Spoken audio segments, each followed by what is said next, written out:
Welcome to RK Classes. I am coming with a new, painful, emotional story whose title is When Great Trees Fall. Heading हमें बता रही है कि जब बड़ा पेड़ गिरेगा तो क्या होगा। यहाँ जो ग्रेट ट्री है ये एक ऐसी पर्सनालिटी हम लोग के बीच में, एक ऐसा पर्सन जो हम लोग के साथ हमेशा हैप्पीनेस में साथ रहा, सैडनेस में साथ रहा। जहाँ हम स्ट्रगल कर रहे थे वहाँ वो मोटिवेट करता था। अब जब वो चला जाएगा इस दुनिया से तो वो क्या इम्पैक्ट छोड़ेगा। लोग सोचते हैं कि अरे इतनी मदद करता है, देखा जाएगा। जब वो बंदा चला जाएगा तो उसकी याद आएगी। तो ये पूरी स्टोरी एक ग्रेट ट्री को रिप्रेजेंट करेगी। वो ग्रेट ट्री एक अपने बीच, हम लोग के बीच एक ऐसा पर्सन होगा जिसकी इम्पोर्टेंस के बारे में ये पूरी पोम है। Let's start the first stanza of this pome. B patience, be thinking. When great trees fall, rock on distant hill shudder, lions hunker down in tall grasses, and even elephant lumber after safety. Poet's कहती है कि जब कोई बहुत ही पुराना और important पेड़ गिरता है तो इसका इफेक्ट आसपास के एरिया में दिखने को मिलता है।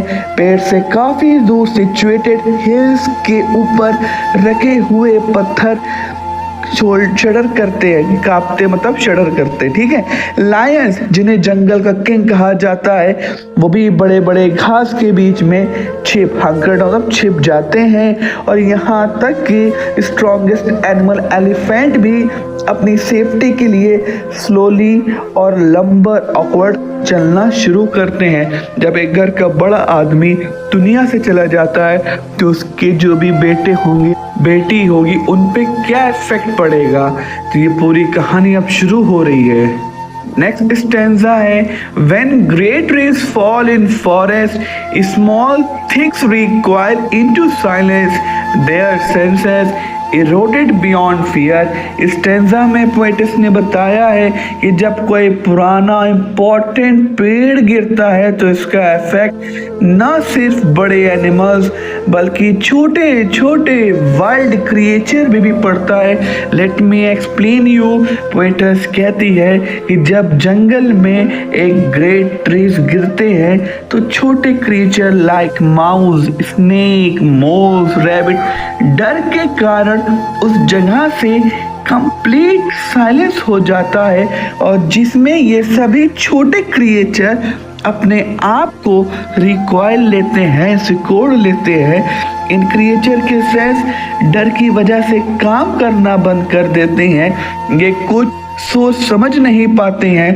पोएटिस के इस डिस्क्रिप्शन से ये बात क्लियर है कि जब भी कोई इम्पोर्टेंट पर्सन या इम्पोर्टेंट थिंग किसी से अलग हो जाती है तो उसका दूर जाना या अलग होना हर एक लिविंग थिंग मतलब ह्यूमन प्लस एनिमल को अफेक्ट करता है। Now next stanza when great souls die the air around us becomes light rare, sterile.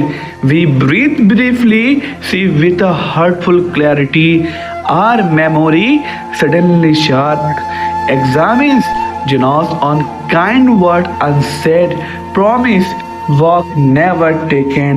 Poet's कहती है कि जब ग्रेट ह्यूमंस की मौत होती है तो हमारे चारों ओर की हवा बहुत ही हल्की हो जाती है। जो निगेटिविटी को शो करता है मतलब जो प्रेजेंट उस बंदे को देख के जो खुशी आती थी, अब वो बंदा चला गया, अब हमारा मन निगेटिविटी बहुत अलग अलग चीज़ें सोचने लगता है। इसके साथ ही हमारे चारों तरफ की एयर रेयर हो जाती है। इसका मतलब ये है जब वो इंसान जिंदा थे तो आसपास के सराउंडिंग में एक तरह की हैप्पीनेस थी, अलग अलग तरह के इमोशंस एक दूसरे के बीच पास ऑन होते थे। लेकिन अब उनकी मौत के बाद वो सारे इमोशंस गायब से हो गए और एयर में सिर्फ एक ही तरह का इमोशन फ्लो हो रहा है।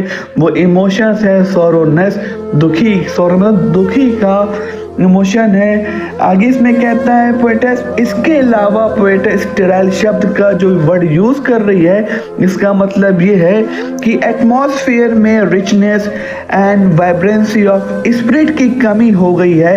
उन इंसान की मौत से, ग्रेट ह्यूमंस की मौत के बाद वो सारे लोग जो उन्हें पसंद करते थे, जो उनसे प्यार करते थे, वो सारे लोग बहुत लिमिटेड क्वांटिटी में ब्रीथिंग करते हैं।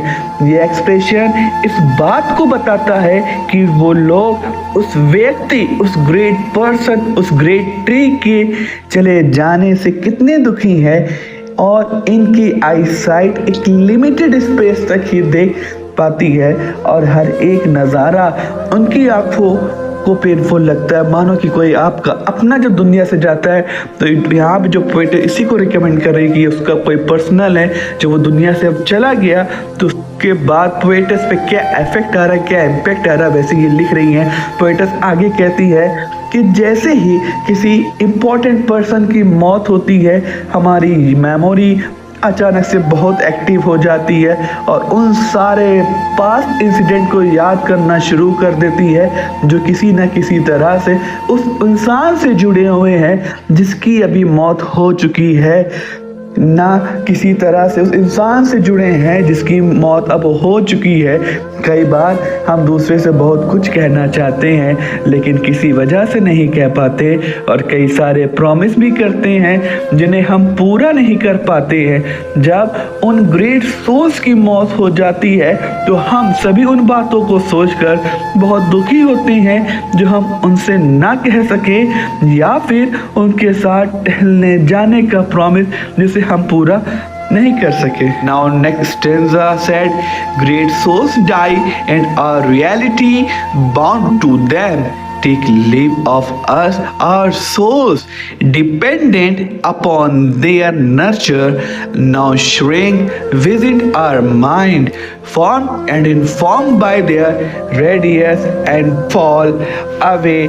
अब इसमें स्टेंजा में क्या कहता है, इस स्टेंजा में पोएट्स ने ये बताया कि जब हमारे बीच रहने वाले किसी इंसान की मौत हो जाती है तो वो सारे रिलेशंस और लव बॉन्ड जो उस इंसान ने बनाया था वो अब ख़त्म हो जाता है। Let me explain you clearly. Poets कहती हैं कि जब ग्रेट ह्यूमंस की मौत होती है तो हमारी रियलिटी जो उनसे कनेक्टेड थी वो रियलिटी भी अब हमसे बहुत दूर चली जाती है। पोएट्स के कहने का मतलब है कि हर एक इंसान दूसरे से कोई ना कोई रिलेशन ज़रूर शेयर करता है और जो रिलेशन हम किसी से बनाते हैं उसी से हमारी पहचान होती है और उसी रिलेशन से हम लोग एक दूसरे लोगों से कनेक्ट रहते हैं। मान लीजिए कोई लड़का है जो आपका भाई है, तो जब भी आपका उस लड़के से रिलेशन पूछा जाएगा तो आप बताएंगे कि वो मेरा भाई है। इस तरह से उस लड़के के लिए आपकी जो रियलिटी है वो है आपका उसका भाई होना। आप अपने भाई से इसी रियलिटी के साथ कनेक्टेड है। अब मान लीजिए आपकी भाई की अचानक से मौत हो जाती है तो आपकी रियलिटी ख़त्म हो जाती है। पोएट्स आगे कहती है कि हम लोगों की सोच जो उन लोगों के केयर में थी वो अब भी दुख के कारण सिकुड़ने कमज़ोर होने लगती है। पोएट्स के कहने का मतलब है कि जब लोग जीवित होते हैं वो दूसरों की केयर करते हैं, उन्हें प्यार करते हैं और उनके अच्छे व बुरे के बारे में सोचते हैं, जिससे वो लोग जिनकी केयर की जाती है उन सभी की सोच में प्योर थॉट और अच्छी आदतें डेवलप होती है। लेकिन जैसे ही हमारी केयर करने वाले लोगों की मौत होती है तो उनके ना रहने से ये सारी क्वालिटी आना रुक जाती है और हमारे थॉट और सोच धीरे धीरे वीक होने लगते हैं। पोएट्स आगे कहती है कि हमारा दिमाग जो उन लोगों की अच्छी बातों और ब्राइट क्वालिटीज़ के द्वारा शेप और डेवलप किया गया था वो भी अब उन लोगों की मौत की वजह से कमज़ोर होने लगता है। ऐसा इसलिए क्योंकि हम लोगों को गाइड करने वाला इंसान अब हमसे बहुत दूर हो चुका है। Now next stanza, we are not so much maddened as reduced to the unutterable ignorance of dark cold cave. इस स्टेंजा में पोएट्स उन लोगों की मेंटल कंडीशन के बारे में बताती है जो अभी तक उस पेनफुल ट्रॉमा से बाहर नहीं निकल पाए। पोएटस उन लोगों के थॉट को एक्सप्रेस करते हुए कहती है कि हम लोग उनकी मौत से गुस्से में नहीं है, बल्कि एक डिसअपॉइंटमेंट, निराशा के फेस में, टाइम में हैं जिसमें हम बहुत ही सैड फील कर रहे हैं। हालांकि जब कभी भी किसी का नुकसान होता है वह इंसान गुस्से में ही होता है, क्योंकि यहाँ भी किसी की मौत हुई है, यानी किसी का लॉस हुआ है। लेकिन पोएटस के अकॉर्डिंग वो सभी लोग एक ऐसी डिस्पेयर की कंडीशन में पहुंच जाते हैं जहां पर वो कुछ एक्सप्रेस करने के काबिल ही नहीं होते। वो अपने इमोशंस को एक्सप्रेस तो करना चाहते हैं, लेकिन किसी की मौत ने इतना गहरा सदमा पहुंचाया है कि वो इस कंडीशन में नहीं है कि अपने इमोशंस को एक्सप्रेस कर सके। Now, second last stanza, and when great souls die after a period, peace blooms slowly and always irregularly. Spaces fill with a kind of soothing electric vibration. Poem के last stanza में poets एक positive message देती है। Poets के according लोगों की मौत के काफ़ी समय बाद सभी लोगों का जीवन फिर से नॉर्मल होने लगता है, और किसी की मौत की वजह से जो पीस, शांति खो गई थी वो वापस लोगों के जीवन में फिर से आने लगती है। पोएटस ये भी कहती है कि लोगों की ज़िंदगी में शांति के पल लौट तो आते हैं, लेकिन लाइफ पहले जैसी नहीं रहती। अब इस स्टैंजा में क्या लिखा है, पोएटस कहती है कि जब ग्रेट सोल की मौत होती है तो कुछ समय बीतने के बाद उन लोगों की लाइफ में शांति फिर से आने लगती है जो किसी की मौत के बाद परेशान और दुखी थे। पोएटस के अकॉर्डिंग लोगों की लाइफ में फिर से वापस आने वाली शांति के पल बहुत धीरे आते हैं और हमेशा इरेगुलरली होते हैं। पोएटस के कहने का मतलब है जब किसी की भी मौत होती है तो उसके बाद लोगों की लाइफ सैडनेस, डिस्पेयर की फीलिंग से भर जाती है, लेकिन जब काफ़ी समय बीत जाता है तो लोगों की लाइफ फिर से नॉर्मल होने लगती है। लेकिन लोगों की लाइफ नॉर्मल होने में काफ़ी टाइम लग जाता है, क्योंकि उस डिस्पेयर, उस निराशा से निकल पाना काफ़ी मुश्किल भरा होता है। हर एक इंसान के लिए ये समय अलग अलग होता है।